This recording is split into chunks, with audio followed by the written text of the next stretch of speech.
SI भर्ती के मामले को हनुमान बेनीवाल का क्लेवर और फ्लेवर मिलने के बावजूद भी अभी तक सरकार की तरफ से कोई भी कार्यवाही को अंजाम नहीं दिया जा रहा है। लगातार धरना प्रदर्शन जारी है, लगातार बेनीवाल जी का साथ इसको मिला हुआ है। अब आगे क्या इस आंदोलन की रणनीति है वो जानने के लिए हमारे साथ यहाँ पर तमाम आरएलपी के कार्यकर्ता मौजूद हैं और डॉक्टर श्रवण चौधरी जी मेरे साथ हैं। सर, मैं आपसे जानना चाहूँगी कि इतना समय हो चुका है, अब धीरे धीरे जाके छात्र नेताओं की तबीयत बिगड़ने लगी है, दिन रात जो यहाँ पर धरने पर बैठ रहे हैं। अब आगे की रणनीति में क्या आप लोग सोच रहे हैं कि किस तरीके से इसको और या उग्र बनाया जाएगा या फिर इस शांति के तरीके से ही चलते जाएंगे आप? देखिए, राष्ट्रीय लोकतांत्रिक पार्टी के सुप्रीमो हनुमान बेनीवाल जी के अनुसार पूरी टीम और संघर्ष समिति लगी हुई है। ये आंदोलन तब तक ख़त्म नहीं होगा जब तक एसआई भर्ती रद्द नहीं कर दी जाए। और दूसरा मैं ये कहना चाहूँगा कि ये आंदोलन जो है अभी हम उग्र नहीं करना चाह रहे हैं। हम सिर्फ सरकार और जो ऊपर बैठे हुए हैं देश में, जो ऊपर जो गवर्न कर रहे हैं बीजेपी को, उन तक ये संदेश पहुंचा चुके हैं और हम दोबारा से ये संदेश पहुंचाना चाह रहे हैं कि समय रहते इन युवाओं की सूध ले लें। जिस प्रकार से हम आज 10वां दिन है आंदोलन का और पूरे प्रदेश के युवा इस आंदोलन के अंदर जिस दिन अपनी पूरी ताकत झोंकेंगे उस दिन इस राजधानी में भूचाल आ जाएगा। अभी तो सिर्फ हम आंदोलन शांतिपूर्ण तरीके से और एक संवैधानिक तरीके से आंदोलन को है ना चला रहे हैं हम, और आने वाले समय में यदि सरकार नहीं चेती तो फिर आंदोलन को उग्र रूप देंगे और लड़ाई आर या पार की होगी।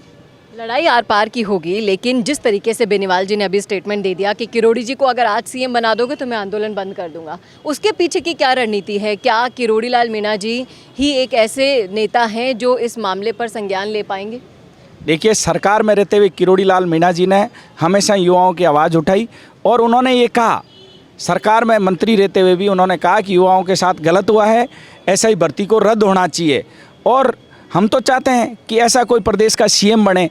और भाई साहब ने हमेशा से कहा कि जो पीड़ित शोषित गरीब तबके की आवाज़ बन के जो खड़ा हो तो वो सीएम, इस प्रकार के सीएम के लिए हम तो कहते हैं कि किरोड़ी जी को सीएम बना दो, हमें कोई आपत्ति नहीं, लेकिन ऐसे आदमी को सीएम बनाओ जिसको ये पता हो कि एसआई भर्ती के अंदर कितना बड़ा, आप बताओ कि 100 लोग डमी बैठे हैं, 100 फर्जी थानेदार आ गए, पूरे देश के अंदर ये बेनकाब हो गए। और जो बीजेपी के मंत्री अभी है ना, मैं कल देख रहा था इधर उधर घूमते हुए बयानबाजी कर रहे हैं, उनको खुद का नॉलेज नहीं है। मैं कह रहा हूँ मंत्री बन गए, उनको शर्म नहीं आती। 2021 के अंदर ये भजनलाल सरकार में एक मंत्री बना हुआ है, वो मंत्री ने खुद ने ट्वीट किया था और खुद ने न्यूज़ की कटिंग के साथ ट्वीट किया था 2021 में कि एसआई भर्ती के अंदर इतना बड़ा घोटाला हुआ है, इतना बड़ा घपला और फर्जीवाड़ा हुआ है, इसको रद्द होना चाहिए, इसमें बहुत बड़ा स्कैम हुआ है। उन्होंने खुद ने अपने ट्वीट में कहा था 80 करोड़ से ज़्यादा का स्कैम हुआ है।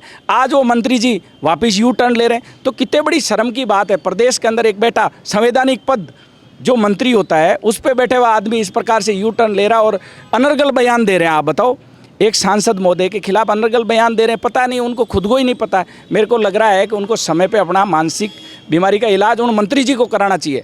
और मैं सलाह भी दूंगा उन मंत्री जी के जो समर्थक और आसपास के लोगों को कि उनको समय रहते उनका इलाज कराओ। उनको खुद को नहीं पता है कि उन्होंने 2021 में क्या ट्वीट किया और 2025 में वो क्या बोल रहे हैं। आप कन्हैयालाल चौधरी जी की बात कर रहे हैं, लेकिन जिस तरीके से उन्होंने बोला बेनीवाल जी के लिए कि उनका मानसिक संतुलन बिगड़ गया है, लेकिन अगर असल में हनुमान बेनीवाल जी का मानसिक संतुलन अगर हिला इस मामले को लेकर, तो क्या सड़कों पर वो क्रांति देखने को मिलेगी जिसका शायद अभी सभी को इंतज़ार है? क्योंकि कहीं ना कहीं वो उग्रता अभी नहीं दिखाई दे रही है, इसलिए सरकार के नुमाइंदों पर, संवैधानिक पदों पर बैठे हुए नेताओं तक भी ये बात अभी इतनी गंभीरता से नहीं पहुँच रही है। देखिए, गंभीरता से बिल्कुल पहुँच रही है। ये लोग यहाँ के इस राजधानी के आसपास रहने वाले मंत्री, ऊपर की सरकार बीजेपी सरकार से ये लोग डरे हुए हैं।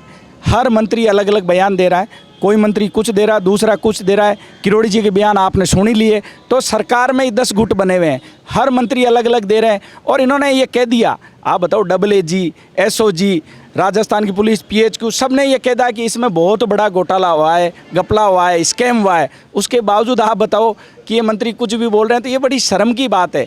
हमें तो मतलब युवाओं को ये लग रहा है कि पता नहीं ये क्या, किस प्रकार से मंत्री बन गए, इनको थोड़ी बहुत भी सूझबूझ है या नहीं है। एक रिक्शा चलाने वाले एक आदमी से पूछेंगे कि भाई ये हुआ है और आपने ये, तो वो ही बता देगा कि ये गलत है। तो आप बताओ, संवैधानिक पद पे बैठे हुए मंत्री हो, आप बीजेपी सरकार पूरी चिल्ला चिल्ला के चीख चीख के रोडों पे ये बोल रही थी जब सरकार में ये लोग नहीं थे कि युवाओं के साथ गलत हुआ, और आज जैसे ही सरकार बनी आप युवाओं के नाम पे वोट ले लिए, किसानों के जवानों के नाम पे वोट ले लिए, वोट लेकर आप कह रहे हो कि नहीं हम ऐसा ही भर्ती को देखेंगे। जब सरकार आधी से ज़्यादा सरकार के बैठे हुए लोगों ने अलग अलग एक्सेप्ट तो कर लिया, लेकिन उसको रद्द करने के लिए रद्द तो इनको करनी ही पड़ेगी, नहीं तो चाहे गोली चले चाहे लाठी चले, ये युवा हनुमान बेनीवाल जी के साथ कंधे से कंधा मिला के इस राजधानी के अंदर भूचाल जरूर लाएंगे। जब नेताजी का आदेश होगा उस दिन आप देख लेना इस सड़कों पे भूचाल आपको देखने को मिल जाएगा। हम वही लोग हैं जो 3-3 लाख की रैली इस राजधानी के अंदर की, प्रदेश के अलग अलग हिस्सों में की। थोड़े दिन पहले बजरी माफिया के खिलाफ वो किसान आंदोलन था, मुझे याद है मैं 65 दिन तक किसान आंदोलन में बैठा। लोगों ने बोला किसान आंदोलन ऐसे वापस होता है क्या? किसान आंदोलन, उसके अंदर किसान बिल वापस हुए, जो काले कानून थे वो वापस हुए और किसानों और जवानों की जीत हुई। इसी प्रकार इस आंदोलन के अंदर जीत इन जवानों की और हनुमान बेनीवाल जी की होगी, ये मुझे पूर्ण विश्वास है। क्या उनको अभी परमिशन नहीं मिल पा रही है इस चीज़ की? आपको क्या लगता है कितना वक्त है अभी इसको परमिशन मिलने में, बड़ी रैली को करने के लिए? देखिए, नेताजी को परमिशन, नेताजी के आदेश की जरूरत है। जवान, इनके प्रदेश का पूरा नौजवान और किसान सिर्फ इनके आदेश का इंतजार कर रहे हैं, आदेश की पालना कर रहे हैं। जब नेताजी आदेश कर देंगे उस दिन सड़कों पे भूचाल आ जाएगा। तो अब हनुमान बेनीवाल के आदेश का इंतजार है। अब लगातार सड़कों को जाम करने की रणनीति बनाई जा रही है। देखना वाकई में दिलचस्प होगा कि कब जाकर सड़कों पर सैलाब आएगा एसआई भर्ती को लेकर, या फिर सरकार उससे पहले कोई बड़ा एक्शन लेती है। कैमरामैन करण शर्मा के साथ चेतना शर्मा, संवाद के लिए।